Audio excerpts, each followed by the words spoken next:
continua na aula de ontem, né, que a gente tinha falado, fez uma introdução sobre a questão da suplementação. Eu acho que há diversos fatores que a gente precisa pensar antes de determinar se vai usar um suplemento ou não, né? E a gente, no final da aula, a gente viu que existe um grupo de suplementos, que são 5 suplementos, que a gente vai começar a abordar hoje, que são considerados hoje suplementos que têm boa evidência científica. Mesmo esses suplementos tendo um bom nível de evidência científica, né? O que significa? Significa que a maioria das pessoas tendem a ter algum efeito ergogênico com ele. Mas jamais todas as pessoas vão ter efeito ergogênico. Então, não é porque a creatina, né, já tem bastante estudo sobre ela, que todo mundo que toma creatina vai ter efeito ergogênico. A mesma coisa serve para cafeína, a mesma coisa serve para o nitrato, para o bicarbonato e para a betalanina, né? E isso porque nós estamos falando de suplementos que possuem um bom nível de evidência, os que possuem maior nível de evidência sobre efeitos benéficos para o desempenho físico, tá? Então, mesmo esses, a gente tem aí muitas pessoas que não vão se beneficiar dessa suplementação. Então, é importante ter isso em mente, porque às vezes a pessoa acha que todo mundo que ela der o suplemento vai ter resultado bom com aquilo, e às vezes não. Às vezes tem até efeito ergolítico, então tem que ter isso em mente. Então, nós vamos começar aqui, né, estudar um pouco daqueles suplementos que eu tinha comentado ontem. O primeiro vai ser a creatina. Não sei quanto tempo que a gente vai gastar, talvez a gente entre já hoje no segundo suplemento. Então, a creatina, gente, se a gente for, se vocês forem na literatura e pesquisar, vocês vão ver que tem mais de 1.000 artigos publicados com creatina. Então, é um suplemento muito estudado. É lógico que aqui a gente está fazendo o estudo dela em relação ao esporte, mas tem estudos fora do esporte também, tá? Então, mas nós vamos centrar aqui no efeito ergogênico dela para o esporte. Então, algumas coisas importantes da creatina. Deixa eu só colocar o ponteirinho aqui. Então, a primeira, né, ela é uma substância proteica, né, conhecida como aminoácido ácido metilguanidino acético, tá? Ela é sintetizada pelo nosso corpo a partir de 3 aminoácidos, que é a glicina, arginina e metionina, ou seja, ela não é uma substância essencial para o corpo humano, né? E por outro lado, a gente também tem uma coisa que eu acho que é importante, é o seguinte, se a creatina é uma substância que o meu corpo produz, então ela também não é uma substância estranha. É diferente, por exemplo, cafeína, meu corpo não produz cafeína. Meu corpo só tem contato com cafeína quando eu coloco ela para dentro por meio de alimento, tá? Ou de suplemento. A creatina não, ela faz parte do nosso corpo.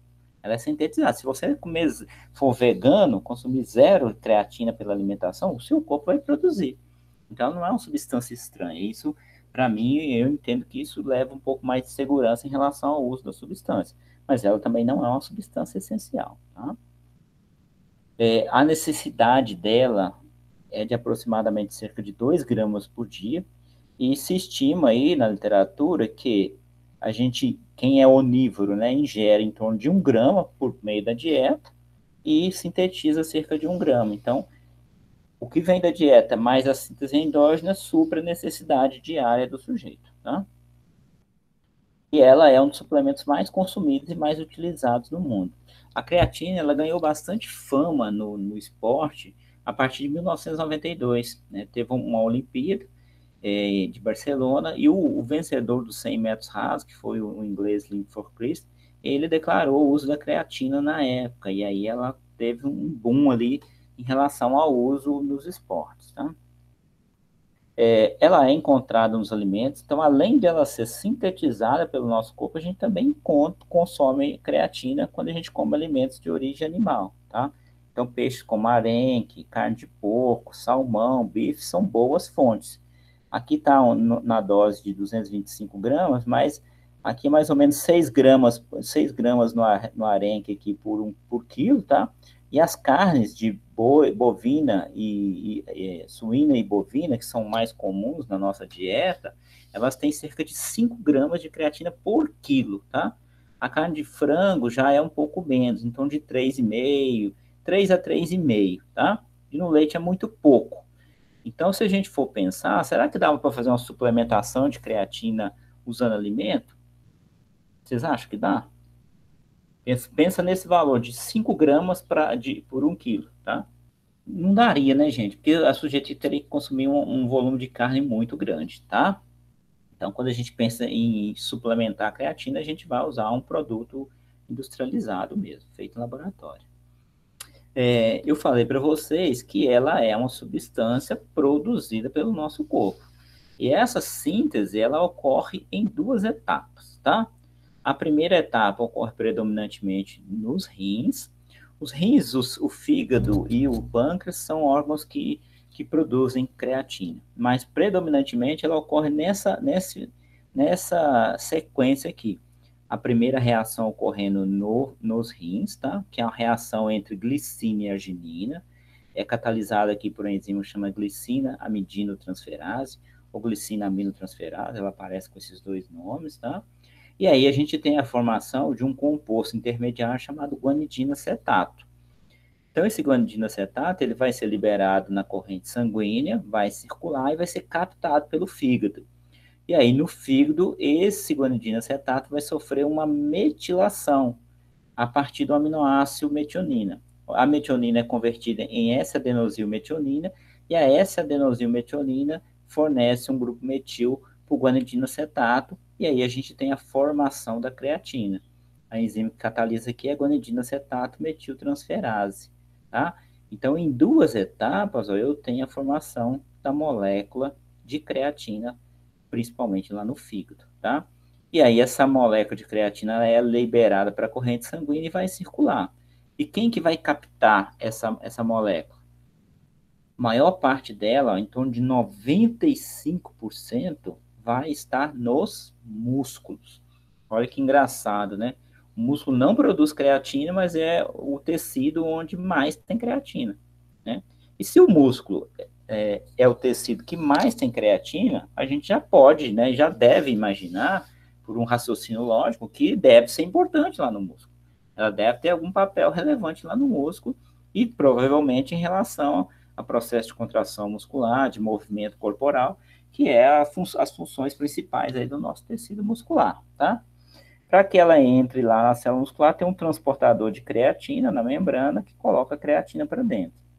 Essa creatina que entrou aqui ainda é creatina livre, e aí ela vai sofrer um processo de fosforilação, tá? Lá na mitocôndria. E depois de fosforilado, ela se transforma então em fosfocreatina ou creatina fosfato. Em torno de 2/3 da creatina, tá, está na forma de fosfocreatina. Em torno de 1/3 está na forma de creatina livre. E a gente tem uma excreção média de creatina diária de 2 gramas, tá? A creatina ela é convertida em creatinina por uma reação não enzimática, em torno de 2 gramas dela, em torno de 2 gramas sofre essa conversão e ela vai sendo excretada. Isso diariamente. Aí tem uma coisa importante para a gente nesse sentido, se o meu corpo excreta creatina, ou seja, perde creatina todo dia, então, se eu quiser manter a concentração de creatina no meu músculo estável, eu tenho que fazer o quê? Tenho que repor. Essa reposição pode ser feita, né, por meio da dieta, mais a síntese, ou por meio da suplementação. E aí, durante o período que o sujeito está fazendo suplementação, é recomendado que a suplementação seja feita todos os dias, mesmo que o sujeito não treine. Então, eu treino 4 vezes por semana. Eu treino segunda e terça, quinta e sexta. Estou tomando creatina. Você vai tomar na quarta, você vai tomar no sábado, você vai tomar no domingo também. Por quê? Porque nesses dias que você não treina, você tem perda de creatina. Se você não repõe, você começa a ter redução da sua concentração muscular. Vocês lembram, né? Vocês já sabem aí um pouco sobre metabolismo energético, porque a gente tem algumas vias alguns sistemas de produção de energia durante o exercício físico. E no metabolismo anaeróbio, que é o metabolismo predominante em atividades mais intensas e de curta duração, a gente tem a produção de energia a partir da queda da glicólise lática, né, onde a glicose é convertida em piruvato e depois em lactato, e do sistema fosfagênio, também conhecido como sistema imediato. É o primeiro a ser ativado, tá? É o que é ativado mais rápido. Quando o sujeito começa o exercício, todos os sistemas começam a ser ativados, mas o que atinge o auge mais rápido é o chamado sistema imediato, né? Que é exatamente onde a creatina funciona. A fosfocreatina é o substrato energético do sistema imediato. Então, exercícios muito intensos, de alta intensidade e curta duração, quanto mais curta for a duração, mais importante vai ser esse sistema. Então, por exemplo, uma prova de 100 metros rasos, que dura menos que 10 segundos, ele tem uma participação relevante. Numa prova de 400, que vai durar 45 segundos, a participação dele é bem menos relevante. O glicolítico vai ser mais importante naquele ali. Por quê? Porque o ATP-CP aqui vai contribuir bem no iníciozinho. Na musculação, que você faz lá uma série de 10 repetições em 20 segundos, 15 segundos, ela tem uma participação importante, tá? E uma coisa que é importante desse sistema ATP-CP também, que vocês viram lá atrás, é que ele atua, e aí se o sujeito interrompe o exercício, durante esse período de repouso, ele se recupera. Então, a gente vai ver mais à frente que exercícios de alta intensidade, curta duração e intermitentes são os exercícios que mais se beneficiam, né? Então, a gente vai ver isso. Então, lembra dessa questão aqui do sistema TPCP, porque é aqui que a creatina atua. Então, ela é uma molécula energética que vai fornecer energia para a contração muscular. Ela vai ressintetizar, ajudar a ressintetizar o ADP para a ATP, e aí a gente tem energia disponível para a contração muscular. Então, por que eu usaria creatina, né? Você falou assim, mas corpo sintetiza. Eu não sou vegetariano, não sou vegano, eu como carne, então já estou consumindo creatina. Para que eu vou suplementar? Tá? O objetivo de você suplementar é fazer o quê? Fazer com que a concentração muscular de creatina aumente, tá? Esse aumento pode ficar na casa de 20% até 40%. Então, estima-se aí que um sujeito de 70 quilos, ele tem em média 120 milimol de creatina no músculo por quilo de músculo seco, tá? Isso, uma pessoa onívora, geralmente vegetariano, tem menos. E com a suplementação, esses valores podem chegar até 160, né? Hoje, na literatura, o 160 é colocado como o limite máximo, ou seja, depois que você atingir essa concentração, você não consegue aumentar mais, tá? Então, o meu objetivo é fazer com que a concentração fique maior.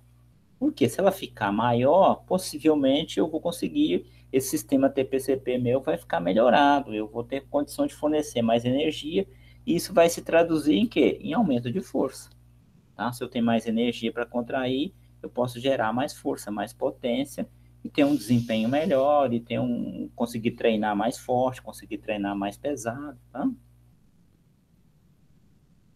Aqui a gente vê, ó, né, nesse gráficozinho aqui, estimativas, né, de concentração de creatina. Então, a gente vê que a estimativa para vegetarianos é de 100, é um pouco mais abaixo, e pelo fato de pessoas que não consomem creatina, ou porque se você pegar um vegetariano que consome ovo e leite, eles vão consumir creatina, mas em concentrações bem pequenas, tá? E o vegano é que vai estar totalmente isento mesmo. Então, pessoas que não consomem carne vão estar consumindo menos creatina. E, né, mesmo tendo a produção endógena, eles acabam tendo uma concentração de creatina basal um pouco menor do que pessoas que são onívoras. E um dos fatores que determina, que são importantes para o efeito ergogênico da creatina, é o quanto você consegue aumentar essa creatina no músculo com a suplementação. Quem tem menos consegue aumentar mais, quem tem mais consegue aumentar menos. Então, o vegetariano ele tende a ter um efeito mais potente com a suplementação da creatina simplesmente pelo fato de que os níveis basais deles são menores, tá?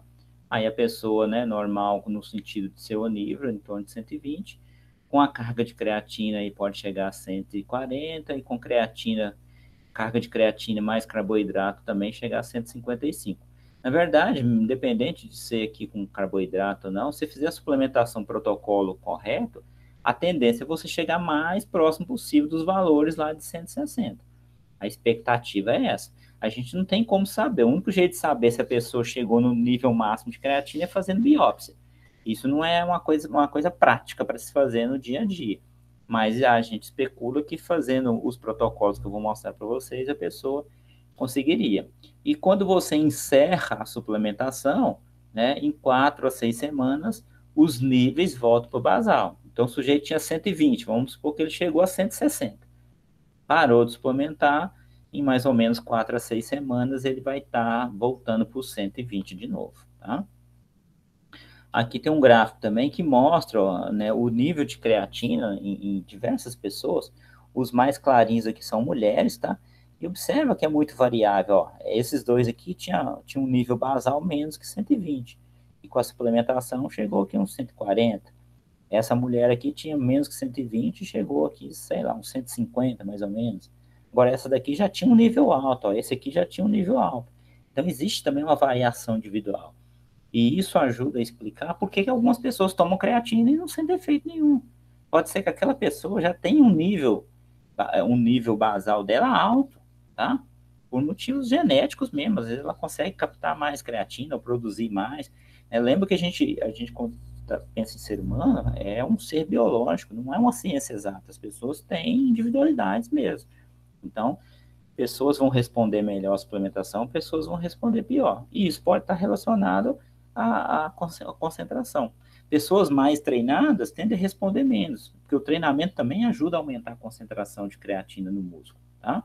Pessoas que têm mais fibra tipo 2 tendem a ter mais creatina no músculo, porque nas fibras tipo 2, que usam mais o metabolismo anaeróbio, tem uma concentração maior do que fibras tipo 1. Então, tem essas variações individuais que vão interferir na resposta do sujeito à suplementação, né? Tem um termo que se usa que é sujeito responsivo e não responsivo. Então, vão ter pessoas responsivas e não responsivas, tá? Isso é normal, tá? Isso é normal. Então, se prescreveu lá para o seu paciente e ele falou, não senti diferença nenhuma, pode ser que para ele, né, a suplementação de creatina não seja viável no sentido de trazer efeito ergogênico, tá bom? Então, isso faz parte. Então, que tipo de atividade que pode ser beneficiada, né? Se eu for suplementar, para quem que eu suplementaria? Então, de modo geral, a gente pensa sempre em atividades de alta intensidade, curta duração e intermitentes. Aí eu até coloquei aqui, né? Corrida de 100, 200 metros rasos, mas tem aqui o futebol. Aí a pessoa fala assim, mas futebol não é de curta duração, o jogo tem 90 minutos, 2 tempos de 45. Mas no futebol, ele é intermitente. Então, assim, se a gente pegar o futebol, né, cada tempo de jogo, você tem uma predominância aeróbica, mas os momentos mais importantes, os momentos determinantes do futebol são momentos anaeróbicos, que é o quê? Aqueles sprints, né? O jogador dá vários sprints. E já tem estudos mostrando que nos últimos 20 anos, o número de sprints realizado por um jogador durante o jogo aumentou significativamente nesse período, que o esporte está mais intenso. E é nesses sprints, né, corridas ali de 20, 30 metros em alta velocidade, às vezes o jogador chega a 33, 34, 35 km por hora numa corrida daquela. É uma velocidade muito alta. E muitas vezes é um momento decisivo do jogo. Aí naqueles sprints o ATP-CP funciona. E o futebol, por que a creatina pode funcionar para um jogador de futebol? Porque ele é intermitente. Ele dá um sprint desse, resolveu a jogada, fez gol, não fez, independente do que foi, na sequência, ele vai voltar caminhando, ele vai voltar trotando, ele vai ficar mais parado, tá? Então, ele vai dar tempo para o sistema se recuperar. O problema do sistema TPCP é que ele atua ali no início do exercício, na parte mais curta do exercício, e se o exercício continuar, aí ele não ajuda mais, né? Por isso que não está aqui, por exemplo, maratonista. Porque o maratonista, ele começa a correr e não para. Ele vai parar depois de 2 horas. É um exercício contínuo, não é um exercício intermitente. Por que na musculação funciona? Porque a musculação é intermitente. Ninguém chega na musculação e fica fazendo supino 10 minutos sem parar. Não faz. Você faz uma série com um número de repetições, para, descansa. Faz outra, para e descansa. Então, tudo que é intermitente, né? Um HIIT intermitente, tem intervalo, beleza, tá? Que duração que a gente tem efeitos? Abaixo de 3 minutos, tá? Mas principalmente quando a duração do exercício, da realização do exercício, é abaixo de 30 segundos. É aqui que a gente tem efeitos maiores. Então, se eu faço lá uma série de musculação que dura 15, 20 segundos, beleza. Se eu vou fazer que dura um minuto e pouco, aí já o efeito é menor. Se eu vou fazer um sprint, né? Um sprint no futebol ali é coisa de segundo também. Um sprint no basquete é coisa de segundo. No vôlei, o sujeito corre, dá 2, 3 passos, coloca muita potência no membro inferior, salta e muita velocidade e potência no giro do braço para cortar a bola. Então, aquele conjunto de movimento, aquela corrida curta, aquele salto e aquela cortada ali, é tudo momento explosivo ali que dura pouco. E aí depois, né, ele tem um períodozinho para recuperar. E aí uma coisa também que está relacionada aos efeitos da creatina é o tempo de recuperação. Então, se o intervalo entre uma série de exercício e outra é menor que 1 minuto, a tendência é que o efeito ergogênico seja menor. Né? O efeito melhor é observado quando os intervalos é entre 1 e 3 minutos, porque é um tempo que você consegue recuperar melhor o sistema ATP-CP, mas que não é longo demais, porque quando a recuperação é longa demais, mesmo sem a suplementação de creatina, o sistema é todo recuperado. Então, intervalos entre 1 e 3 minutos são intervalos que favorecem o efeito ergogênico da creatina, tá bom? Então, a gente tem uma gama enorme de situações onde o sujeito pode ter bom resultado, né, ter efeito ergogênico da creatina, tá?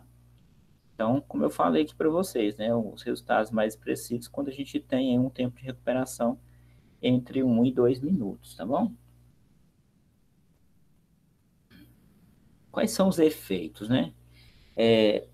Um efeito que é observado na creatina é a retenção hídrica. Tá? A creatina é uma substância osmoticamente ativa. Então, lembra, quando eu suplementei, o que eu fiz? Eu coloquei mais creatina dentro do músculo, mais do que normalmente tinha. Então, mais creatina, essa creatina extra que está entrando lá, ela é uma substância osmoticamente ativa, então eu vou aumentar a concentração de água na célula. Né? E a estimativa que seria 15 ml para cada grama de creatina. E isso pode resultar em aumento da massa corporal entre meio e até 3 quilos, tá? Principalmente quando se faz a suplementação de carregamento de creatina, que a gente vai ver depois, que é feita em uma semana, e aí você pode ter essa alteração. Mas é muito variável, né? Isso aqui pode ser problemático, por exemplo, um corredor, porque é peso extra para ele carregar, um lutador que muitas vezes luta em categoria de peso e muitas vezes tem, né, faz algum sacrifício para chegar no peso que precisa, aí o sujeito vai fazer uma carga de creatina para participar de uma competição, altera o peso dele e ele não bate o peso, ele não consegue nem lutar. Então, né, um nadador pode ter problema na flutuabilidade, só que é o seguinte, isso aqui é muito variável, né? A gente fez um estudo na UFLA com praticantes de musculação bem treinados, e assim, a variação, e nós fizemos a carga de creatina, a variação de peso deles foi mínima, tá? Teve gente que não variou nada, e teve gente que variou, assim, 200 gramas, que não dá nem para dizer, afirmar que é da creatina, porque 200 gramas varia no dia, né? Você tomar a água que foi ali pesar, já dá 200 gramas de diferença. Então, isso é muito variável, né? Ah, mas então eu estou acompanhando um atleta de luta, eu não vou dar para ele? Testa o carregamento, só que você tem que testar fora de competição e ver como que o corpo dele se comporta. Se é um sujeito que não tem essa variação, ele pode ser utilizado pensando especificamente numa competição. Por isso que a gente sempre tem que testar tudo fora de competição para observar a resposta individual. Lembra, né, que eu tenho falado isso com vocês.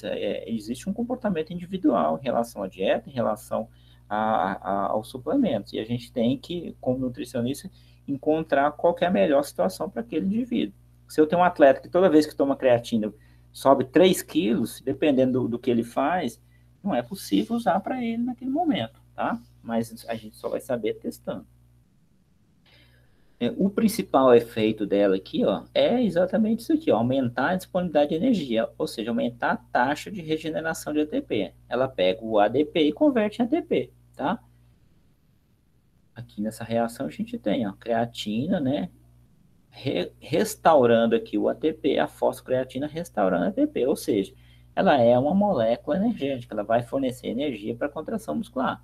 A gente tem muito pouco ATP dentro da célula. Esse ATP começou o exercício, ele é consumido muito rápido. E aí a fosfocreatina, a concentração de fosfocreatina em relação ao ATP chega em torno de 4 vezes mais, ela vai sendo degradada ali, ressintetizando o ATP para dar suporte para o exercício naqueles primeiros minutos ali, minutos são segundos ali do exercício.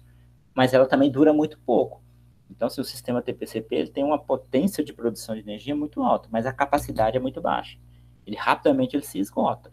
E aí a gente já vê o quê? Que a via glicolítica, lática, ela já vem subindo. E ela também é ativada muito rápido. Com 5, 7 segundos, ela já está atingindo o auge dela. E aí ela vai dando suporte para o exercício por mais um tempo. E depois de um tempo é o metabolismo aeróbio só que consegue depois. Não dá para o metabolismo anaeróbio suportar mais. Então, assim, só para vocês terem uma noção. O que a pessoa sente, né? Eu já usei creatina para treinar a musculação. Então, qual que é a sensação? O que o paciente seu esperaria? Então, assim, tomei creatina, fiz lá o carregamento, aumentou a concentração. Como que isso vai refletir no meu treino lá? Eu sinto, né, vou dar um exemplo para vocês. Imagina que eu faço lá um exercício de supino, por exemplo, com 40 quilos, tá? Aí eu faço lá 3 séries de 10. Se o treino está bem ajustado, eu vou fazer a primeira série normalmente, bem, a segunda já vou terminar ela com dificuldade, e a terceira eu deveria estar terminando ela com a ajuda de alguém. Se o exercício está com a carga adequada. Quando eu tomo creatina e aumento a concentração de creatina, aí eu vou fazer o mesmo exercício, eu faço a primeira tranquila, a segunda tranquila e possivelmente a terceira tranquilo. O que aconteceu? Agora eu estou sentindo que eu estou tendo mais força, né? Aquele exercício que eu precisava de ajuda para terminar, de concluir a série, agora eu estou conseguindo terminar com mais tranquilidade. Então, eu estou conseguindo gerar mais força. O que eu posso fazer agora? Eu posso, então, aumentar a carga. Em vez de usar 40 quilos, vou passar para 45. Ou então vou fazer mais repetições. Então ela vai me ajudar a ter mais energia, consequentemente gerar mais força, e aí treinar melhor. Treinar com mais carga, com mais intensidade, ou aumentar o volume de treino, tá? Além disso, ela também tem um efeito tamponante, de retirar aqui um íon H+, e isso pode ajudar, né, num segundo momento do exercício. Exercício que dura um pouco mais, acima de 15, 20 segundos, até 90 segundos, que o metabolismo glicolítico é muito importante e tem a geração muito grande de íons H+, ela pode ter um segundo efeito aí importante também para retardar a fadiga, tá? Então, ela vai estar fazendo o que pela gente? Ela vai estar ajudando a aumentar a capacidade de realizar trabalho, tá? Então, com o consumo de creatina, se o sujeito for um sujeito que responsivo, ou seja, que sente, que responde positivamente à suplementação, ele pode conseguir aumentar o volume ou intensidade. O que significa isso, né? Aumentar a carga com o mesmo número de repetições. Estou dando um exemplo aqui, né? Você pode pensar isso para musculação, você pode pensar isso para o futebol, então ele pode fazer mais sprints, tá? Ou fazer sprints mais rápidos, tá bom? Num treino do atletismo, o sujeito também pode estar fazendo alguma coisa nesse sentido, no basquete também, ou então ele faz mais repetições com a mesma carga. No futebol, por exemplo, que a gente observa o seguinte, há uma tendência de um jogador de futebol, ao longo da partida, dele ir perdendo desempenho. Então, no início, ele consegue fazer os sprints mais rápidos e com intervalos mais curtos. Lá na parte final do jogo, ele está fazendo os sprints mais lentos e está demorando mais tempo a recuperar. Então, com a creatina, ele perde menos desempenho comparado ao que estava sem creatina. Alguns estudos que avaliaram esse tipo de teste observaram isso, o que já é bom, né? Porque na prática está melhorando o desempenho dele. Então, ó, né? Com o consumo da creatina, né, com esse aumento da disponibilidade de energia, aumento da força, eu posso treinar melhor, né, ou executar os exercícios melhor, com mais carga ou com mais repetições. E aí, se eu, né, pensa no exemplo que eu dei lá do supino lá na musculação. Se agora eu estou conseguindo colocar mais carga, né, imagina que eu não quis mudar as repetições, eu vou só aumentar a carga. Se eu estou aumentando mais carga, o que eu estou fazendo? Eu estou dando uma sobrecarga maior para o meu músculo. Uma sobrecarga maior vai gerar mais o quê? Adaptações. E uma das adaptações é o quê? É o aumento das miofibrilas e, consequentemente, aumento da massa muscular. Então, melhorando a qualidade de treino, eu posso ter como resposta, né, aumento de força, aumento de desempenho e aumento de massa muscular. Então, o efeito da creatina, por exemplo, na hipertrofia, né, o pessoal de academia usa muito pensando em hipertrofia, ele é um efeito muito mais indireto, tá? Efeito direto tem poucas evidências. Por que é um efeito direto? Porque, na verdade, ela está melhorando a sua capacidade de treinar, sua capacidade de realizar trabalho, e isso está induzindo um estímulo, está fazendo um estímulo maior para que você tenha resposta de aumento de massa muscular. É lógico que, baseado no que vocês já viram anteriormente, não adianta nada eu conseguir melhorar a qualidade do meu treino se no período de recuperação eu me alimento mal. Então lembra, né, que assim, ganhar massa muscular, que pode ser importante não só para a questão de composição corporal, mas para o rendimento físico mesmo, é um processo mais complexo. Então eu tomei creatina, estou treinando melhor, ó, bom, é positivo. Mas se a dieta não for ajustada, se a dieta não estiver entregando substratos energéticos e a proteína suficiente para aproveitar esse estímulo, essa creatina não vai ter efeito nenhum, tá? Então a pessoa tem que sempre levar em consideração o todo, né, o conjunto. E a dieta, ela tem que estar sempre em primeiro lugar. Então não adianta nada ficar tomando suplemento de creatina se a minha dieta é uma porcaria. E isso acontece. Tem muita gente em academia que faz isso, tá? Então, pensem sobre isso também. Existem outros possíveis mecanismos aí apontados na literatura, mas com um nível de evidência muito mais baixo. Então, por exemplo, né, foi observado que essa retenção hídrica deixaria a célula mais hidratada, e a célula mais hidratada você tem uma resposta de mTOR melhor, isso poderia contribuir para a síntese proteica, né? Faz sentido, mas é uma coisa que é difícil de medir, né?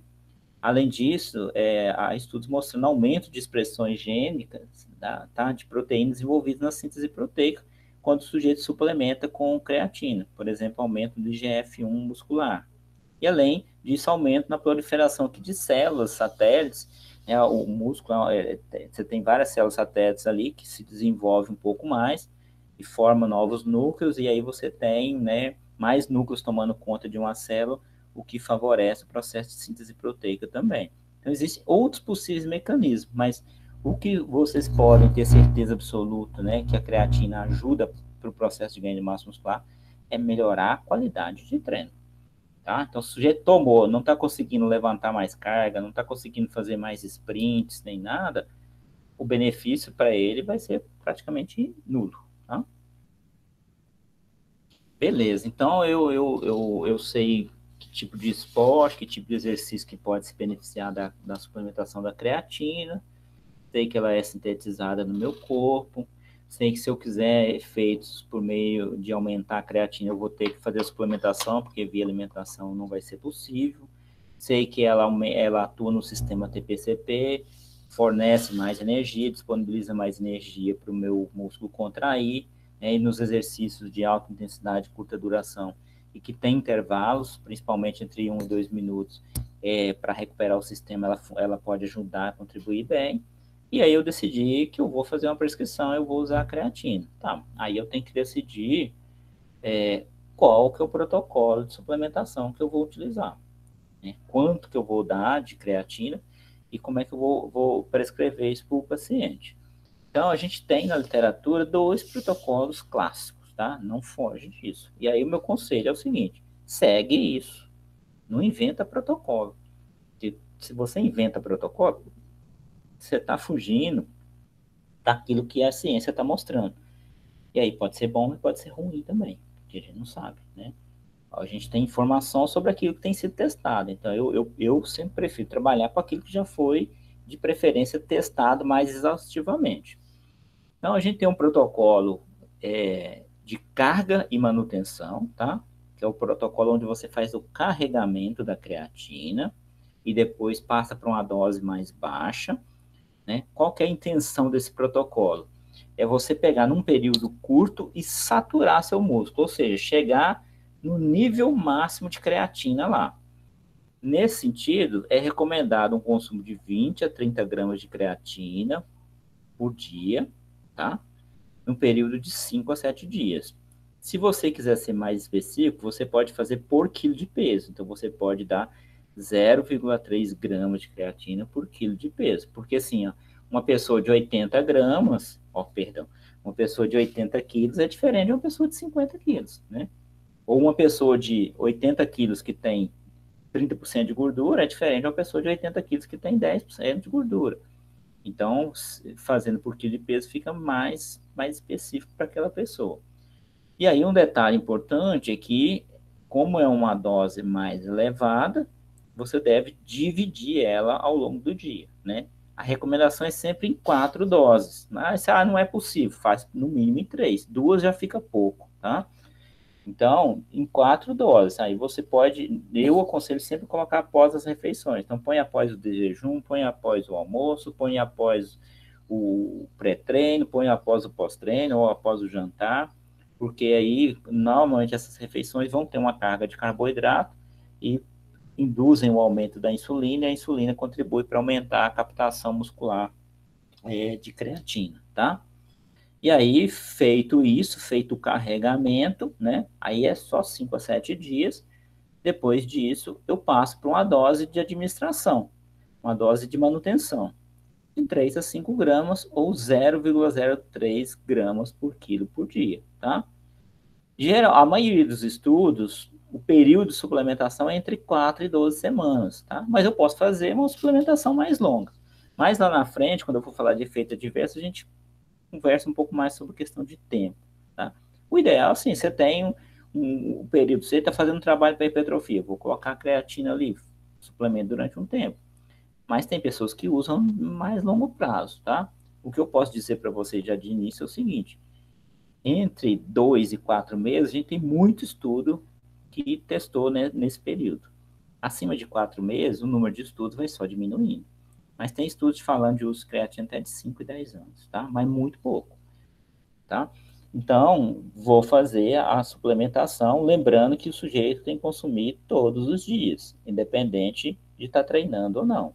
Treino 3 vezes por semana, quero fazer suplementação de creatina, é muito pouco treino, você vai ter que tomar todo dia, senão você não vai ter os efeitos dela, tá? Então, depois de 5 a 7 dias de carregamento, eu passo para uma dose menor. Tomar ela no pós-treino, tomar depois do almoço, normalmente não se faz diferença. Eu gosto de colocar pós-treino aqui, porque geralmente é uma refeição que a gente coloca carboidrato também, geralmente carboidrato de índice maior, e o sujeito está ali, né, é mais difícil ele esquecer de tomar. Mas se você quiser dar depois do almoço, quiser dar no pré-treino, não tem indicativo que vai fazer diferença. Uma coisa importante aqui da creatina, não sei se vocês já perceberam, que ela é um suplemento de efeito crônico. Então, assim, eu vou tomar creatina hoje antes do meu treino para melhorar meu desempenho no treino. Esquece. Isso não existe. Eu preciso de aumentar a concentração para ter efeito. Então, ela não é um pré-treino, ela é um suplemento que tem que ser consumido diariamente e ao longo de um prazo, ela vai te dar um efeito ergogênico. E aí esse efeito vai sendo mantido à medida que você mantém a suplementação, tá? Olha só, esse estudo aqui, o autor, o que ele fez? Ele deu 20 gramas por dia, tá? De creatina, pessoal. Aí ele avaliou a concentração de creatina no músculo, estava ali perto de 120 milimol. E aí ele deu a creatina por 6 dias, tá? E depois mediu no 7º dia a concentração de creatina. Então ela tinha aumentado bastante, ó, tinha chegado aqui, né, mais ou menos 145. E a partir do 7º dia até o 35º, ele passou a dar 2 gramas só por dia. E olha só, com 2 gramas por dia, a concentração muscular se manteve. Ele mediu depois no dia 21, depois no dia 35. Ou seja, não adianta a gente ficar consumindo creatina em excesso após o carregamento. Se eu fiz um carregamento de 5 a 7 dias, usando, por exemplo, 20 gramas por dia, depois desse período eu posso baixar a dose, eu devo baixar a dose. Não faz sentido eu continuar, eu vou dar mais uma semana de 20 gramas. Então eu vou continuar dando 10 gramas. Não tem sentido. Por quê? Porque a partir do momento que você carregou o músculo, né, aquelas proteínas transportadoras lá, elas perdem a sensibilidade. Elas só vão colocar para dentro do músculo aquilo que você está perdendo diariamente. Então você dá 10 gramas, o músculo precisa de 2, ela vai captar 2, o resto vai ser eliminado. Então, você está simplesmente desgastando o corpo, gastando dinheiro do sujeito, fazendo um xixi rico em creatina, tá? Então, não faz sentido. Fez o carregamento, depois de 5 a 7 dias, pode abaixar a dose. Um outro detalhe aqui que é importante, que a síntese endógena, né, lembra lá do começo, nosso corpo sintetiza creatina. E essa síntese endógena, durante o período de suplementação, ela fica suprimida. E é uma resposta normal do corpo, porque para que o corpo vai sintetizar uma molécula que ele está recebendo ela em grande quantidade via dieta? Não vai fazer. Só que especula-se aí, né, que ela retorna ao normal quando você suspende, geralmente em torno de 30, 40 dias. Mas é importante isso daqui, ó, lembrar que depois de uma fase de carregamento, eu devo, o recomendado é trabalhar com doses baixas, tá? Esse autor aqui usou 2, mas geralmente se usa 3 a 5 gramas por dia, porque pode ter variação entre as pessoas. Então, você dá, por exemplo, 5 gramas, você garante ali que a pessoa está fazendo uma reposição adequada para ela, tá? Mas eu posso também usar um protocolo de dose única, tá? Aí no protocolo de dose única, desde o início, desde o primeiro dia, eu posso usar entre 3 e 5 gramas. Qual que é a diferença aqui? A diferença é que nesse protocolo aqui, eu vou demorar mais tempo. Então, de 3 a 4 semanas para carregar o músculo. Então, a percepção de aumento de força tende a demorar um pouco mais, né? E aí eu posso pensar até do ponto de vista estratégico de suplementação. Eu tenho um atleta que vai participar de uma competição daqui 2 semanas, daqui 14 dias, e quer fazer a suplementação de creatina, ou eu acho que a suplementação de creatina pode ser uma boa estratégia para ele ter um bom desempenho. Não dá para fazer esse protocolo. Se ele vai competir daqui a 14 dias, eu tenho que fazer carregamento para ele ter benefício, porque não dá tempo de carregar o músculo com a dose baixa dessa daqui, tá? Agora não, tô fazendo suplementação, não tem competição, não tem nada, você pode trabalhar. Qual que é a vantagem de trabalhar com isso daqui? Que você o tempo todo só trabalha com dose baixa, né? Embora a creatina seja um suplemento considerado muito seguro, quanto maior a dose você dá, maior o risco de ter alguma coisa. Isso é para qualquer coisa, né, gente? Se tomar água em excesso, você pode ter problema. Então, assim, quanto maiores as doses, maior o risco de você ter algum efeito adverso, maior o risco de você ter algum problema relacionado ao uso. Aqui você vai estar usando uma dose pequena, tranquilo, só que você já sabe que com a dose pequena você vai demorar mais tempo para carregar seu músculo e os efeitos aparecem um pouco mais a longo prazo, tá bom? Mas os dois protocolos são testados, tá? Não sei se vocês lembram lá da aula passada, de ontem, que a Anvisa coloca o quê? 3 gramas como máximo de creatina. Então, a Anvisa, ela considera que a Anvisa é, né, um órgão bastante conservador e que cuida da saúde pública. Então, ela considera, assim, 3 gramas como máximo. Então, se você for pensar e for agir de acordo com o que a Anvisa preconiza lá, você daria 3 gramas e pronto, não faria carga de jeito nenhum. Mas eu digo para vocês o seguinte, se vocês forem na literatura, vocês vão ver assim, que o número de estudos que usou aquele carregamento lá é enorme. Na verdade, a maioria usou carregamento e não usou esse protocolo aqui. Então, a literatura coloca aquele protocolo como um protocolo seguro também, tá bom? Beleza, então aqui eu já tinha falado da Anvisa, né? Então a Anvisa ela limita 3 gramas, ela acha que isso é só para atleta, então um aluno de academia não deveria usar, tá? E prescrito e acompanhado por nutricionista ou médico, aqui tudo bem, né? Lembrando que o sujeito vai tomar creatina, porque quer ganhar massa muscular, por exemplo. A dieta tem que estar alinhada. Ele tem que estar fazendo uma dieta para hipertrofia, senão não adianta. Além disso, também o treino também tem que ser adequado. Então é muito mais complexo, né? Não a gente precisa de fazer as pessoas entenderem que não é só ir na loja, no site, comprar um suplemento e sair tomando que as coisas vão acontecer, não. Muitas vezes a pessoa usa o suplemento e joga fora. Por quê? Porque usou, mas o treino não estava bom, a dieta não estava bom e aquilo lá não vai ter efeito. Com tudo adequado, às vezes o suplemento não tem efeito. Imagina com as coisas desorganizadas, né? Aí é pior ainda. E isso as pessoas às vezes não entendem. Será que a creatina é uma substância segura? Então, se eu vou suplementar, mas eu tenho receio de causar algum prejuízo para o meu paciente. Então, eu preciso saber se essa substância ela tem mostrado segurança. O fato dela estar lá liberada pela Anvisa já indica para a gente que a literatura aponta para segurança, embora a Anvisa trabalhe com aquela dose mais baixa, que é bem conservadora, tá? Mas o que, que a literatura tem mostrado em relação a isso? Alguns efeitos gastrointestinais, como náusea, vômito, diarreia, mas isso aqui está relacionado a doses altas, tá? Então, por exemplo, dose aqui maior que 10 gramas pode causar. Aí você fala assim, mas então complicou, porque no protocolo de carregamento, eu vou dar pelo menos 20 gramas, né? Se eu fizer por quilo de peso, talvez dê menos, dependendo do peso da pessoa. Mas vamos pensar se no geral, eu vou dar 20 gramas. Mas você vai dar 20 gramas, então você vai dar 4 doses de 5 gramas. Aqui, esse efeito está relacionado a doses maior que 10 gramas. Não é a dose diária, é a dose de uma única vez, tá? Então, eu não vou pegar lá os 20 gramas e tomar os 20 gramas de uma vez. E nem tomar 10 gramas de cada vez. Eu devo tomar menos, eu devo tomar 5 gramas de preferência, tá? Então, às vezes, o sujeito vai lá e toma 30 gramas de creatina num dia. Aí não adianta. Aí o risco é maior mesmo. Então, isso aqui, para mim, é uma coisa assim, totalmente sanável. É só você seguir as recomendações, seguir aquilo que a literatura está indicando, que você não vai ter esse tipo de problema, tá? Outra coisa que já foi bastante especulada na literatura era que a creatina poderia aumentar o risco de dano muscular e de câimbras, tá? E aí tem alguns estudos bem feitos mostrando que não tem evidência para isso, tá? Então, esse aqui, por exemplo, tá? É um estudo feito com um jogador de futebol americano. Os autores pegaram aqui 38 pessoas que fizeram o uso da creatina, tá?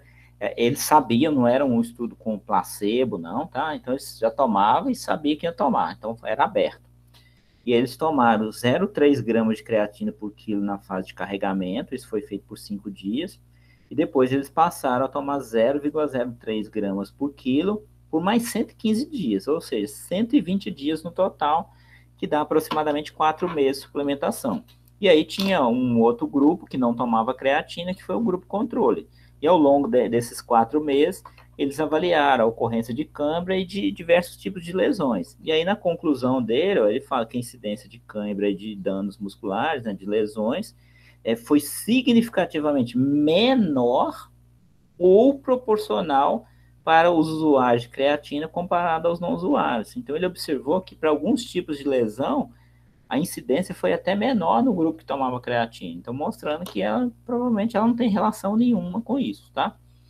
Em qual situação talvez a gente possa pensar em alguma coisa? Né? Lembra que eu falei para vocês lá, se tomou creatina, você vai sentir mais força. Pensa num sujeito na academia fazendo musculação. Se ele sentir um aumento de força muito grande, tem algumas pessoas que têm uma sensação assim, de diferença mais potente. Aí ele começa a colocar carga demais, porque o normal, né, quando você está fazendo um trabalho para ganho de força e para aumento de massa muscular, é você ir subindo a carga progressivamente. Eu aumento um pouquinho de cada tempo. Se o sujeito começar a aumentar a carga muito rápida, aí ele pode, né, por sobrecarga mecânica, trazer alguma lesão, mas isso é bem raro, tá? Então a gente entende que esses efeitos aqui praticamente não existem. O outro efeito, que aí é mais, né, perigoso e do ponto de vista de saúde mesmo, e que as pessoas, né, temem um pouco mais, é a alteração na função hepática, mas principalmente na função renal, porque a excreção ocorre na função nos rins. E aí, assim, a gente tem vários estudos, inclusive tem meta-análise mostrando segurança, mostrando que a suplementação de creatina não afeta a função renal. Eu coloquei esse artigo aqui, ó, por dois motivos. Ele não é um artigo feito com esportistas, tá? Ele é feito com pacientes neurológicos e eles estavam testando a creatina para ver se melhorava as doenças neurológicas dele. Mas o que é interessante aqui? Que ele é feito por 310 dias, então quase um ano aí, um período mais longo. O uso foi de 10 gramas por dia. Nós não vamos usar isso no esporte. Lembra lá, se você pegar o protocolo de carregamento, você dá lá 20, depois passa para 5. você usar o outro protocolo, você vai dar 5 todo dia. Então, você não vai usar. Isso aqui é uma carga maior do que a gente usa no esporte. Se é uma carga maior, o risco dela trazer algum problema é maior também, né? E aí, o que ele observou? Que não havia diferença entre os grupos, né, que tomou creatina e o grupo placebo em relação à sensação de náusea, desconforto gastrointestinal, diarreia e dois marcadores aqui de função renal, ureia e albuminúria. Então, indicando que a creatina, nesse período aí médio de 310 dias, com a dose aí de 10 gramas, naqueles pacientes lá não causou nenhuma alteração em relação a esses parâmetros observados aí, tá? Aqui um estudo feito por pesquisadores brasileiros, ó, que trabalharam com dois grupos de creatina e um grupo placebo. Então, nos dois grupos de creatina, um grupo tomou 20 gramas por dia durante 7 dias e depois 0,03 gramas por quilo por mais 53 dias. Isso foi feito por 60 dias, então, de suplementação. O grupo creatina 2 aqui também fez a carga, 20 gramas por dia, isso durante 7 dias, depois passou a 5 gramas por mais 53 dias. E aí eles avaliaram, fizeram prova de função renal e hepática, e concluíram que a suplementação com creatina não alterou a função hepática e não alterou a função renal nas pessoas que usaram creatina, né?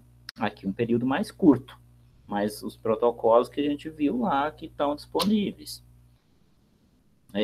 Esse autor aqui, ó, o Bruno Gualano, é talvez o pesquisador mais importante do Brasil de creatina. Ele tem um livro sobre creatina, na biblioteca virtual vocês encontram o livro, eu recomendo a leitura. Tá? Aí ele fez um estudo muito bem controlado, um estudo randomizado, duplo cego, controlado por placebo, tá?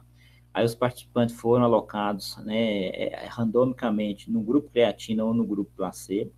O grupo creatina tomou 20 gramas durante 5 dias e depois 5 gramas durante o restante do tempo. E o estudo foi feito por 12 semanas. Então, 12 semanas aí, aproximadamente 3 meses, né?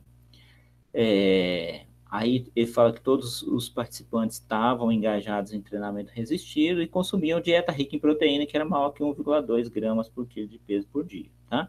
E eles avaliaram a função renal pré e pós o período de suplementação. E ele avaliou a taxa de filtração glomerular, que é o padrão ouro, para avaliar a função renal.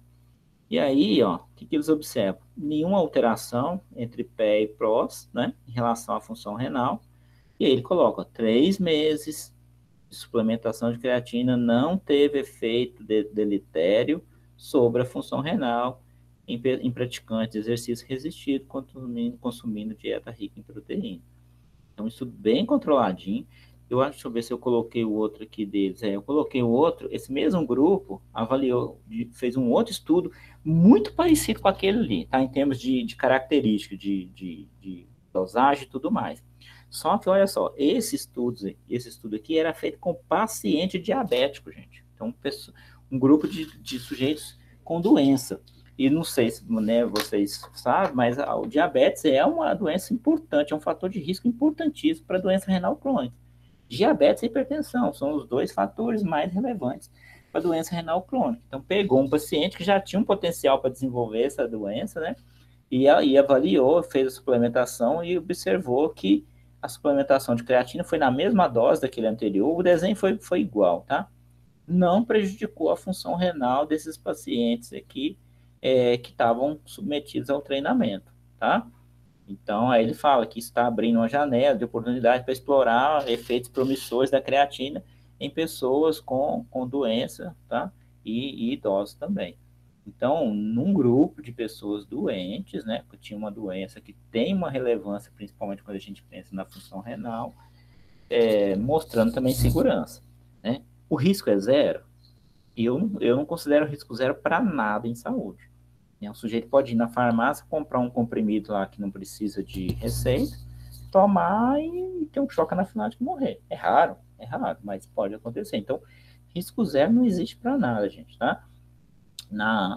Eu acho que foi no final da década de 90, saiu um estudo de caso sobre creatina. E aí foi colocado um estudo de caso de um paciente renal E no tratamento eles suspenderam a suplementação de creatina e o sujeito recuperou a função renal. E os médicos, na época, atribuíram, né, o problema renal do sujeito ao agravamento do problema renal dele à creatina, né? Então, assim, primeiro, os estudos têm sido feitos com pacientes saudáveis, né? Se o paciente é um paciente já renal, você não vai ficar pensando em usar creatina nele, pelo amor de Deus, né? Mas esse estudo de caso, ele comprometeu, né, eu trouxe essa fama da creatina que ela poderia ter algum problema na doença renal, porque os médicos, na conclusão, eles afirmaram, e não dava para estabelecer a causa e efeito no estudo, que era só um estudo de caso. E eles atribuíram a creatina e falaram que todas as pessoas que tomam creatina deveriam fazer monitoramento da função renal. E aí isso foi divulgado em jornais de massa, né? Imagina você divulgar no Fantástico que o sujeito tomou creatina e morreu de doença renal. No outro dia ninguém toma creatina mais. É assim que acontece. Então as informações elas têm que ser transmitidas de maneira real mesmo. Não pode fazer conclusão equivocada não. E é muito fácil a pessoa ler um trabalho, um artigo científico e às vezes fazer uma conclusão equivocada. Às vezes o próprio pesquisador faz uma conclusão equivocada. Então tem que ter muito cuidado. Mas de modo geral, a gente tem os estudos apontando para a segurança da creatina, tá? E aí, né, eu tinha comentado com você, mas e questão de tempo? Se vocês olharem, vocês vão ver o seguinte, de até 2, até 4 meses, tem muito estudo. Acima de 4 meses para um ano, tem um pouquinho menos. Depois de um ano, menos. Quanto mais longo é o tempo, menos estudos a gente tem. Então, assim, é seguro usar creatina por 5 anos? Parece que sim, mas eu não afirmaria. Por quê? Porque tem pouca coisa. Tem estudo mostrando de pessoas que usaram creatina por 5 anos e não teve alteração de função renal. Por 10 anos até, tá? Mas assim, eu prefiro ser mais conservador nesse ponto. Eu prefiro trabalhar com a creatina ali em ciclos de 3, 4 meses, dar um intervalo. Até porque depois de um tempo o sujeito já não tem aquela percepção do efeito dela. Então, às vezes, deixar o músculo voltar para os níveis basais e fazer de novo pode ser interessante, né? Porque tudo que você usa a longo prazo, você está sempre tendo um pouquinho mais de risco, né? Igual a gente conversou lá sobre dieta rica em proteína. No curto prazo, eu mostrei alguns estudos lá, mostrando consumos absurdos de proteína, não altera nada a função renal. Mas se eu fizer aquilo por 20 anos, não sei, né? Pode ser que se o órgão seu tem que trabalhar mais, né? Se a gente for pensar de uma maneira bem lógica mesmo, toda vez que você coloca, né, uma máquina para trabalhar mais, ela vai perdendo tempo de vida útil.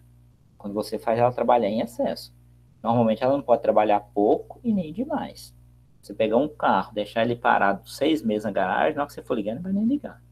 Né? Ele precisa de funcionar e não pode funcionar muito pouco. Por quê? Porque ele precisa de um tempo para aquecer o óleo e esse óleo tem que circular para lubrificar as peças e fazer com que elas durem mais tempo. Então, um carro que anda muito pouco, ele se desgasta mais do que um que anda normal, né, numa quantidade moderada. Da mesma forma, um que anda demais em excesso vai se deteriorar mais rápido. Então, acho que a natureza ela indica para a gente que a gente tem que sempre buscar uma situação de equilíbrio com as coisas. Então, pensem dessa maneira. Eu acho que se você seguir as recomendações, dificilmente você vai ter problema, tá? Mas, assim, não tem um limite, né? Um tempo máximo. Há quanto tempo que eu posso suplementar de creatina? Uma coisa, assim, definida, né? Um consenso. Ah, até 2 anos, até 5 anos, até 10 anos. Não tem isso, tá? Aí você vai ter que escolher mesmo e trabalhar nisso. E o próprio paciente, né? Eu sei de gente que... Eu conheci um sujeito que tomava creatina, já tinha 2 anos, tomava direto.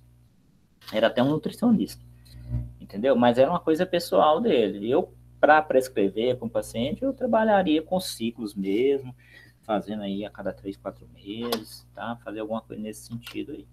Mas, infelizmente, assim, não dá para dizer assim, pode, não pode, até quando não pode, né? Cada vez mais a gente tem tido estudos mostrando que, mesmo a mais longo prazo, aparentemente não causa nenhum problema. Mas, assim, no longuíssimo prazo, a gente tem muito pouca evidência, tá? Então, a gente tem que pensar nisso. Eu gosto de trabalhar assim, com o que eu tenho de concreto na minha mão. Então, o que eu tenho de concreto na minha mão é o quê? Que num período aí pelo menos de 4 meses, está muito testado, então está bem tranquilo, tá? Mas aí vai ser uma decisão profissional de vocês depois. Então é isso, né? A creatina hoje é o suplemento que eu mais gosto, tá? Assim, do ponto de vista científico, de efeito, né? É um suplemento que eu já usei algumas vezes. Tem gente que não gosta muito, não, mas eu aconselho, tá? Aí um pensamento particular meu, que como nutricionista, eu pelo menos quando eu comecei a trabalhar na parte de nutrição e esporte, eu testei as coisas. Eu acho que tem valor, tá? O teste pessoal. Então eu testei creatina, eu testei L-carnitina, eu testei BCA, eu testei betalanina, tá? Então, assim, você viver a experiência daquilo ali, às vezes te ajuda a compreender mais também, e até o efeito da situação. Então, eu acho que tem valor. Mesmo a gente testar a dieta, eu acho importante. Vocês fazerem dieta. E aí você começa a compreender que tipo de dificuldade o paciente tem quando faz dieta. Será que é fácil ficar pegando um papel, olhando alimento, pesando, não sei o quê, não sei o quê? Então, a gente tem que ter esse tipo de compreensão, tá? Então, continuando aqui, né, um outro suplemento que a gente viu lá que está sendo apontado como suplemento de boa evidência é o nitrato, tá? E o nitrato, a suplementação de nitrato tem sido feita com beterraba, basicamente suco de beterraba, tá? 99% dos estudos suco de beterraba. Eu lembro de um estudo que usou a beterraba inteira, cozida, teve um lá que fez um pão de beterraba, mas assim, 99% dos estudos usou a beterraba como fonte de nitrogênio e na forma processada, na forma de suco, tá? E por que isso? Porque a gente tem aqui a concentração de nitrato nos alimentos e a beterraba está na categoria de alimentos muito rico em nitrato, junto aqui com aipa, agrião, alface, espinafre e rúcula, que são dois também muito ricos, tá? E ela tem a facilidade, né, de você gerar um suco e tudo mais. Para você consumir uma quantidade grande de rúcula e espinafre é um pouco mais difícil. Como é que ocorre a biodisponibilidade, né? Então, quando você pega lá e come a beterraba ou toma um suco de beterraba, esse nitrato, né? Vamos pensar no suco que é o que tem sido feito no esporte. Se tomei um suco, vai passar pela boca ali e já vai cair no estômago, porque a gente não fica, né? Ainda mais suco, a gente passa pela boca muito rápido. Aí esse nitrato ele vai ser absorvido no intestino, tá? Cerca de 70% dele vai ser excretado pelos rins, e uma parte dele, né, em torno de um quarto, de 25%, volta, pelo que eles chamam de circulação enterosalivar, volta e é secretada lá nas glândulas salivares. Então ele sobe, vai para as glândulas salivares, é concentrado e é secretado na cavidade bucal. Então olha só, o suco passou pela sua boca, aí o nitrato foi absorvido lá no intestino, e aí parte desse nitrato volta lá para sua boca de novo, é isso que está dizendo, tá? E aí na sua boca a gente tem lá um conjunto de bactérias comensais, né, que fazem parte da microbiota ali, e que são anaeróbicos e são redutases de nitrato. Então essas bactérias vão pegar parte desse nitrato, tá? É bem pouca, menos que 10%, e vai converter em nitrito, e você vai, obviamente, a saliva você secretou na cavidade oral, você vai engolir de novo. E aí você vai ter esse nitrito, parte dele sendo absorvido para a corrente sanguínea, e o nitrato de novo sendo absorvido, tá? E aí, essa suplementação, né, feita aí com suco de beterraba, deixa eu pôr um ponteirinho aqui. Essa suplementação feita com o suco de beterraba, então, qual que é a finalidade dela? É aumentar as concentrações plasmáticas de nitrato e de nitrito, tá? Porque nós vamos ver que isso daí vai dar origem a um outro composto, que esse composto tem ação fisiológica. Então, a partir do nitrito e do próprio nitrato, né, você pode formar óxido nítrico. E é o óxido nítrico que é a molécula que vai ter efeitos ergogênicos. Não é o nitrato nem o nitrito. Mas a gente pode converter no nosso corpo nitrato para nitrito e nitrito para óxido nítrico. Eu vou mostrar a conversão daqui a pouquinho, tá? E aí, então, para que eu estou tomando suco de beterraba rico em nitrato? Para aumentar óxido nítrico, tá? Por quê? Porque o óxido nítrico ele tem diversos efeitos. Eu vou mostrar, falar daqui a pouco para vocês. E aí, como essa redução do nitrito aqui pelas bactérias tem um papel relevante aqui nesse processo, é recomendado, durante o período de suplementação, que não se faça uso de enxaguante bucal que tenha substâncias bactericidas. Por quê? Porque você vai diminuir essa população de bactérias e, consequentemente, você vai ter uma menor capacidade de fazer essa redução, e aí os efeitos da suplementação com nitratos vão ser mitigados, tá? Aqui a gente tem um estudo que mostrou isso. Foi feito aqui 15 minutos antes do consumo da, do suco de beterraba, o uso de enxaguante bucal. E a gente vê aqui, ó, que a concentração salivar aqui, ó, de nitrito com o enxaguante bucal ficou lá embaixo, ó. Sem ele, lá em cima. E aqui do nitrito plasmático. Sem o enxaguante bucal, sobe bastante. Com o enxaguante bucal, sobe quase nada. E o que eu quero é isso aqui, eu quero aumentar nitrito lá para poder aumentar o óxido nítrico. Então, durante o período de suplementação, evitar, né? Vocês vão ver que a suplementação com nitrato, ela pode ser diferente da creatina, ela pode ser aguda ou crônica. No caso da creatina, é só crônica. Aqui eu posso tomar no pré-treino. Vou tomar hoje para treinar. Eu posso tomar ao longo de alguns dias também pensando em melhorar. Numa competição, por exemplo, num treino específico. Ou no dia a dia mesmo. Então, isso daqui tem que ser levado em consideração, tá? Goma de mascar também pode interferir, porque pela ação mecânica dela pode remover parte dessas bactérias e diminuir essa população de bactérias. E o próprio escovar da língua, porque essas bactérias elas estão ali na superfície da língua, tá? Então, qualquer coisa que diminua essa população de bactérias pode prejudicar o efeito da suplementação com nitrato. Aqui a gente tem a biossíntese e os efeitos do óxido nítrico.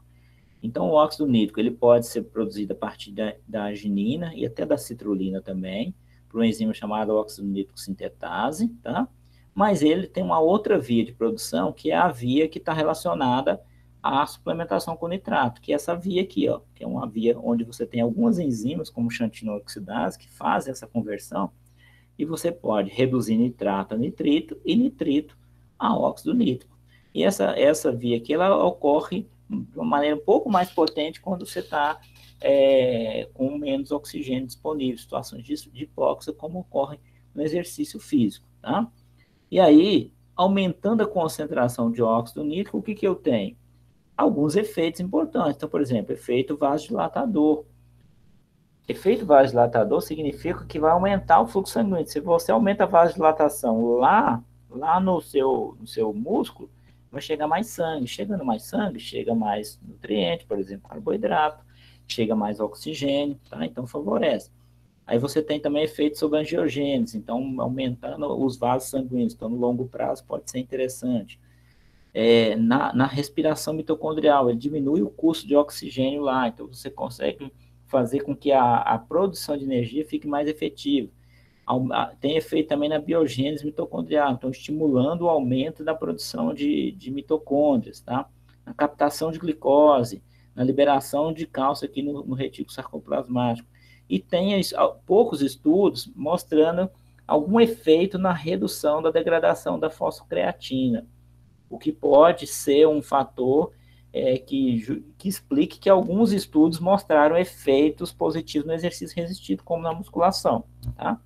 E aí, consequentemente, você pode ter, com suplementação de nitrato, uma melhora no desempenho físico do sujeito. Então, eu estou tomando suco de beterraba rico em nitrato para aumentar o óxido nítrico no corpo, porque o óxido nítrico é que vai ter os efeitos ergogênicos, tá? Então, como eu tinha falado, né, essa via aqui ela é mais ativa em hipóxia quando os exercícios, principalmente exercícios intensos, tá? Aqui um estudo que avaliou, né, o efeito da injeção de óxido nítrico no exercício resistido. Nesse estudo aqui, ó, os homens praticavam treino resistido há mais de 3 anos, então era um pessoal que tinha experiência com treino de força, e eles fizeram um exercício supino, 4 séries, tá? Até a falha, numa intensidade de 60% de uma repetição máxima. Então, vamos supor, o sujeito levanta 100 quilos em um RM, em uma repetição. Aí ele ia fazer lá o exercício com 60 quilos. e tinha 2 minutos de intervalo. E aí a suplementação com beterraba foi feita aqui nessa concentração de 6,4 milimol, ou placebo, isso por 6 dias. E aí a gente observa aqui, ó, que ele foi avaliando o quê? Como que ele mediu o desempenho? É quantas repetições o sujeito conseguia fazer. Porque repetições más significa que ele vai colocar a carga e vai fazer até não conseguir mais, até falhar, tá? Então a gente vê que ele melhorou na primeira série, na segunda, na terceira, e olha só, o total. Houve um maior número de repetições, né, um aumento significativo no número de repetições em relação ao placebo com suplementação de nitrato. Então, pode ser, né, um suplemento pensando no treino de força, né, na musculação de academia. Mas com treino de força é muito pouco que tem, tá? Aqui também a gente tem um estudo feito com suplementação de suco de beterraba. Também pegou aqui 12 homens, né, praticando de treino resistido, só que aqui um pouco menos de experiência, com um pouco mais de 2 anos, mas é bastante tempo. E aqui fez dois exercícios, supino e agachamento, membro superior e membro inferior. E aí era 3 sessões até a falha, a primeira aqui com 60%, depois 70%, depois 80% de uma repetição máxima. E o intervalo um pouco maior, 3 minutos. E aqui foi feita suplementação aguda, né? Ou seja, tomava o suco de beterraba 2 horas antes do teste, ia lá e fazia. O anterior foi suplementação crônica, tá? E aqui também, de novo, a gente viu. Só que a gente viu aqui, ó, né, um aumento significativo no número de repetições só para o agachamento. Para o supino, não alterou. Então, aqui, o estilo, né, o modo de fazer o teste foi diferente, porque ele usou cargas progressivas, tá? O intervalo foi diferente do outro, e o tempo de suplementação, porque foi uma dose só. Mas pelo menos aqui no agachamento ele já mostrou efeito positivo também. Então, indicando para mim aí que ele pode ser um potencial suplemento para a gente pensar nos praticantes de musculação em academia, tá? Uma outra coisa que é importante aqui do nitrato também, e esse estudo aqui mostrou, é que o efeito da suplementação, isso assim, eu posso dizer que é meio que geral para os suplementos. E normalmente, tá? Normalmente, pessoas mais treinadas têm menos efeitos que pessoas menos treinadas, tá? De modo geral é isso. E aqui ele mostra isso, ó. De um total de 107 estudos aqui que tinha, né? Aí ele mostra aqui efeito positivo e nenhum efeito, tá? Então, o branquinho aqui é sem efeito e o pretinho aqui é efeito positivo. Quando a gente olha para pessoas não atletas, ó, o efeito, os estudos que não mostraram efeito, né, o número de estudos que não mostraram efeito e o número de estudos que mostraram efeito positivo são semelhantes. Quando a gente vai para atletas, olha só, o número de estudos que não mostrou efeito é bem superior ao número de estudos que mostrou efeito. Então, está indicando aqui o seguinte, que o sujeito mais treinado, a probabilidade de ele ter efeito positivo é menor. E isso, de um modo geral, acontece mesmo, tá? Aqui também ele fez por nível de condicionamento do sujeito. E aqui são os menos condicionados e aqui os mais condicionados. Nos níveis de maior condicionamento físico, os efeitos nem apareceram. Nos níveis de menor condicionamento, os efeitos foram mais promissores. Então, isso também é uma coisa geral que a gente observa na suplementação. E aqui nessa meta-análise também, o que eles observaram? Os efeitos aqui em exercício com duração abaixo de 180 segundos, né?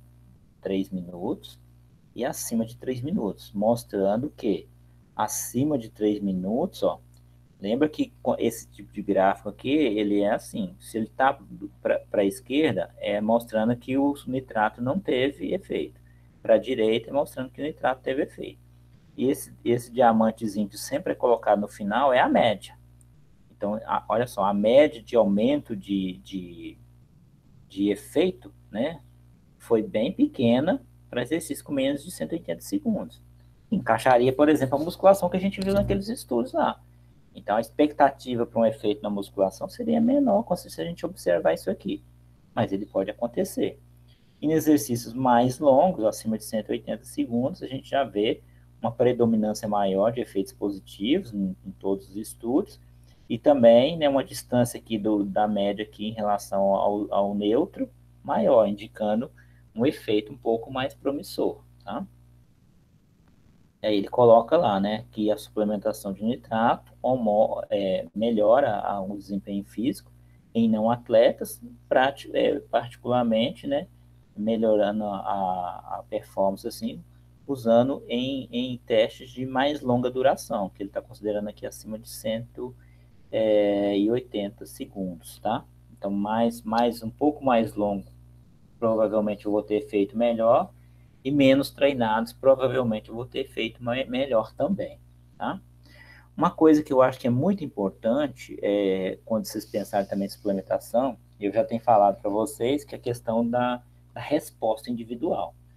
Embora os estudos, né, trabalhem com médios, então aqui a gente está vendo é tudo o quê? É valor médio, tá? Valor médio. Só que existe lá um componente da estatística que é a variabilidade, né? Vocês lembram lá do desvio padrão. Você tem a média e tem o desvio padrão, que é o quanto que está variando ali o resultado em relação à média. E aí, alguns estudos, o que os autores fazem? Eles colocam aqui os valores médios, mas eles colocam também os valores individuais. E olha que interessante a gente olhar. Então, por exemplo, se pegar esse aqui, foi feito, né, tempo até exaustão. O sujeito vai fazer um exercício, e ele vai fazer até não aguentar mais continuar o exercício naquela intensidade programada. Então, ele mostra aqui um efeito, né, um aumento no tempo até exaustão, o sujeito aguentou, né, tolerou fazer exercício por mais tempo, isso foi significativo. Mas olha só, na hora que a gente olha o valor individual, esse aqui não aumentou quase nada. Olha esse aqui. Tá parecendo que ele até perdeu um pouquinho de desempenho. Esse aqui também não mudou nada. Esse já melhorou um pouco mais, esse melhorou um pouco mais, esse melhorou. E esse aqui melhorou demais, ó, né? Então, assim, alguns melhoram mais, outros melhoram menos. Você pode até questionar, fazer, mas será que esse aqui melhorou tanto mesmo? Porque olha só a diferença na curva dele, ó, é grande. De repente, no dia que ele fez lá o teste com o placebo, por algum motivo ele foi mal no teste. E aí, no dia da beterraba, ele já fez um teste mais normal. Pode acontecer. Isso faz parte da ciência, mas olha só, a magnitude da melhora é muito variável. E isso é importante ver. Aqui é a mesma coisa, ó. A gente vê placebo e nitrato de novo. Nitrato sendo melhor. E olha só, olha esses dois aqui em cima, ó. Melhorou demais. Mas teve gente piorando. Teve gente que foi melhor com placebo do que com nitrato. Teve muitos aqui que não alterou em nada. Então, observa que a resposta é. Porque se vocês olharem os estudos, vocês vão sempre ver os autores falando o quê? Em média, melhorou isso tanto, né? E às vezes a melhora média, ela tem uma melhora muito pequena, insignificativa. Mas isso não serve para nada. Mas pode ser que naquele grupo ali, teve gente que melhorou bem mais do que a média. E para aquele sujeito que melhorou bem mais do que a média, se o efeito é real mesmo, se não foi um outro fator que interferiu, para aquele sujeito, o suplemento pode ser ótimo. Então, a gente tem que ter essa visão aberta de que a resposta individual, ela varia muito, né? E para algumas pessoas vai ser muito bom, para algumas pessoas não vai ser bom, tá? E a gente não tem como prever isso, a gente vai descobrir isso na hora que fizer. Essa revisão sistemática aqui mostrou algumas coisas importantes. Então, ela mostrou aqui para a gente, ó, por exemplo, né? Então, vamos lá. Então, olha só.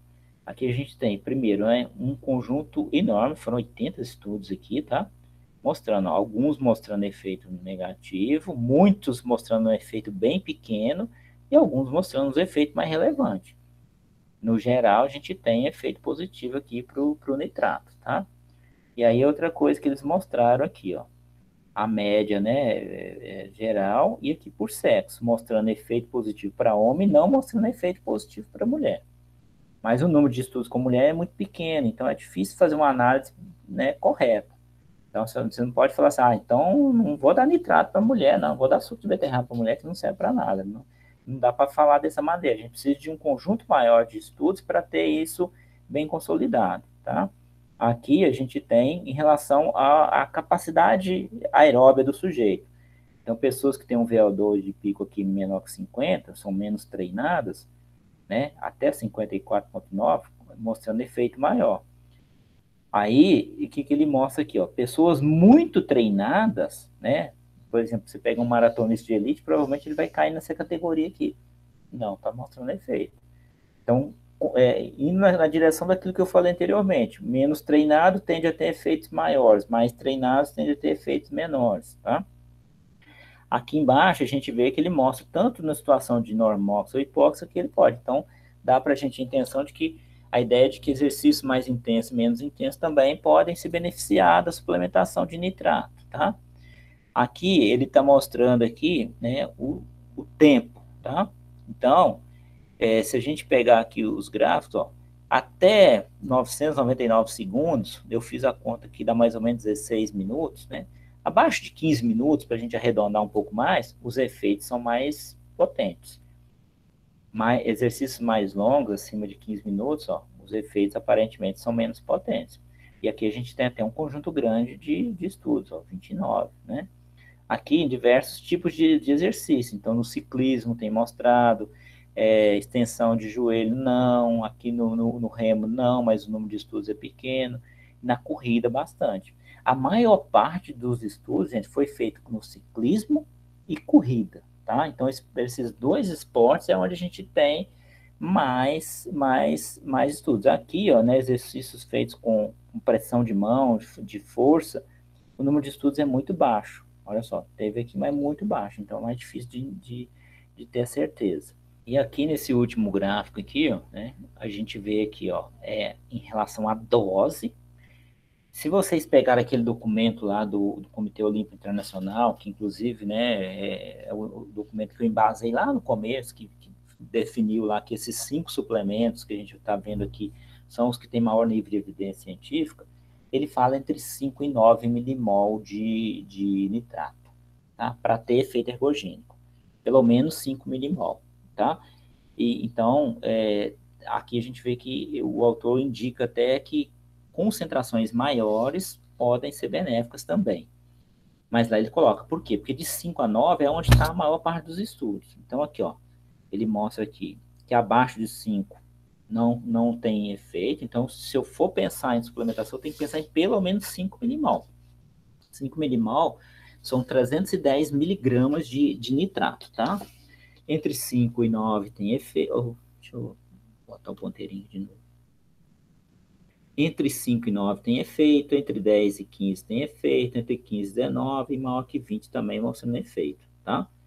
Então ele coloca assim, pra gente, deixa eu ver se eu coloquei, não coloquei. Ele coloca aqui entre 5 e 25 seria a faixa de nitrato, tá? Para se utilizar. Obviamente, se a pessoa vai usar a primeira vez, eu aconselho começar com a dose basal, a dose menor, 5. E se não surtiu o efeito, aumenta um pouco mais. Tem um estudo também que eu não coloquei aqui, que ele testou 2 concentrações. Ele pegou o mesmo grupo de pessoas, tá? O mesmo teste físico, e testou com 8 milimol e com 16 milimol. E aí foi curioso, porque assim, com 8 milimol, o efeito foi o mesmo que 16. Então, nem sempre aumentar a dose significa que vai trazer melhor resultado, tá? Então, tenha isso em mente também. E aqui em relação a dias, né? Então, eu posso usar ele de maneira aguda, ó, um dia, né? Uma dose, ou seja, usei lá pré-treino, ele pode me trazer efeito. E eu posso usar de maneira crônica, 2 a 6 dias e até mais que 7 dias, tá bom? Geralmente fica entre 2 e 15 dias a maioria dos estudos. E aqui é a questão do momento, né? Então, eu tenho que tomar pelo menos 5 milimol. Posso tomar num dia só, né? Fazer uma suplementação aguda, eu posso fazer uma crônica. E quanto tempo antes do exercício eu deveria tomar? Aí eles mostram aqui, ó, que os efeitos aparecem a partir de 2 horas. Então, o que é recomendado é você consumir 2 a 3 horas antes. Por quê? Porque precisa de um tempo para aumentar a concentração sanguínea de nitrato. E aí, para você ter o efeito. Você treinar, tomar 1 hora antes do seu treino, provavelmente você não vai ter efeito. A não ser que seu treino seja muito longo, né? Ah, vou treinar 3 horas. E aí, durante o treino, você vai ter o pico e aí você pode ter o efeito. Mas o ideal é que o consumo seja pelo menos 2 horas antes. Tá? Então, ó, em relação a doses recomendadas, a gente tem de 5 a 25 milimol por dia. sendo que se você pegar alguns documentos, os autores vão falar de dose entre 5 e 9, porque é onde tem a maior parte dos estudos. Isso representa 310 a 1.575 miligramas de nitrato, tá? Eu posso fazer o uso do nitrato, vou até colocar aqui, ó. Esse produto aqui, gente, é um produto comercial, tá? Ele não tinha no Brasil ainda, não sei se chegou, ia chegar esse ano, mas com a pandemia eu acho que não chegou. Mas é possível importar. E é o produto praticamente usado na grande maioria dos estudos. Por quê? Porque ele a dose é uma dose baixa, são 70 ml de suco de beterraba, e ele tem uma concentração de 400 miligramas, que dá 6,4 milimol de nitrato. E esse pessoal que também é dessa fábrica, eles fazem o placebo dele, que é o próprio suco sem o nitrato, que eles retiram o nitrato. Então, para pesquisa é muito bom. Só que não é tão barato, né? A última vez que eu olhei, estava na faixa de 12, 13 reais um frasquinho desse aqui, tá? Mas você pode falar assim, não, mas e se eu quiser fazer o suco? Eu vou falar com o meu paciente que é para ele fazer o suco. Então, primeira coisa, a concentração de nitrato na beterraba varia muito. Então, a gente viu lá naquela tabela que a estimativa é que a beterraba tem pelo menos 250 miligramas por 100 gramas. Se tiver isso, com 130, 140 gramas de nitrato de beterraba, você já chega nessa dose aqui. Só que, e se a beterraba tiver 150 miligramas? Eu já vi estudo com beterraba tendo 65 miligramas em 100 gramas, tá? Então varia muito. E outra coisa, na hora que você vai fazer um suco em casa, imagina você pegou lá a beterraba, descascou, picou e jogou no liquidificador. Você vai ter que jogar água. Então, assim, normalmente se faz meio litro de suco. Mas na hora que você joga água e bate ali, depois vai coar, você acha que você extraiu todo o nitrato? Não extraiu, tá? Então, assim, é muito difícil você dosar. Uma recomendação que a gente tem feito, né, que aumenta a chance da pessoa, é a pessoa trabalhar com pelo menos 200 gramas de beterraba. Porque aí diminui, né, se a beterraba tem uma concentração um pouco menor de nitrato. Se ela tiver os 250, vai dar 500 miligramas de nitrato, que dá mais ou menos 8 milimol, uma dose ótima. Então, pelo menos 200 gramas e bate no suco lá, bate o máximo possível para extrair o máximo, coa e bebe. Se ele puder beber, conseguir beber sem coar, ainda é melhor, porque aí todo o nitrato da beterraba está indo. E quando você coar o suco, vai sair uma parte, né, o resíduo ali, que também tem nitrato. Você não vai conseguir extrair todo o nitrato. Uma coisa que eu acho que é bom para fazer suco, né, inclusive a gente ia testar lá nessa pesquisa dessa aluna minha, a gente chegou a começar a fazer os testes, é usar uma centrífuga. Eu não sei se vocês conhecem centrífuga. Centrífuga é assim, você coloca o alimento, né? Sai de um lado o resíduo, aquele bagaço ali, e do outro lado sai o suco. Então sai um suco bem mais concentrado. Então, por exemplo, 200 gramas de beterraba não dava nem 100 ml de suco. E ele saiu um suco realmente bem concentrado. Só que a gente não conseguiu chegar a dosar a quantidade de nitrato que tinha naquele suco, porque aí eu ia poder até dar um valor prático para vocês, né? É lógico que pode ter variação de beterraba para beterraba, mas para a gente ter uma noção. Então, com a centrífuga fica mais fácil, porque também 500 ml é bastante suco para tomar. E normalmente não é um suco tão gostoso. Mas é possível usar a beterraba, fazer o suco caseiro. O problema é que na hora que eu faço lá, eu não sei quanto que o sujeito está tomando. E aí pode ser que a dose que ele está tomando ela seja o suficiente para induzir um efeito ergogênico, ou seja pelo menos aqueles 5 milimol, mas pode ser que não, pode ser que ele está tomando meio litro de suco de beterraba lá que tem 100 miligramas de nitrato e aí não tem efeito nenhum, tá? Então, infelizmente, a gente não tem esse controle. É muito parecido com o que ocorre com a cafeína. Eu posso tomar café. Café tem o mesmo efeito que a cápsula, desde que a concentração de cafeína esteja adequada, tá? Só que quando eu faço café, eu não sei quanto de cafeína tem. O tempo de suplementação, então pode ser aguda, 2 a 3 horas antes do exercício, e de forma crônica, 2 a 15 dias.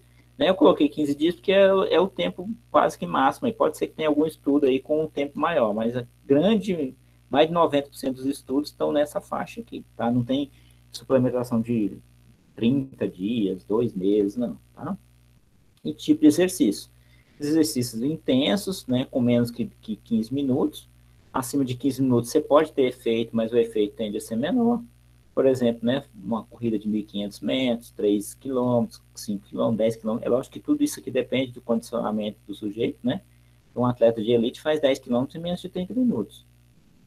Um sujeito pouco treinado, às vezes, vai gastar 1 hora e meia, né? Provas de ciclismo também, entre 4 e 16 quilômetros.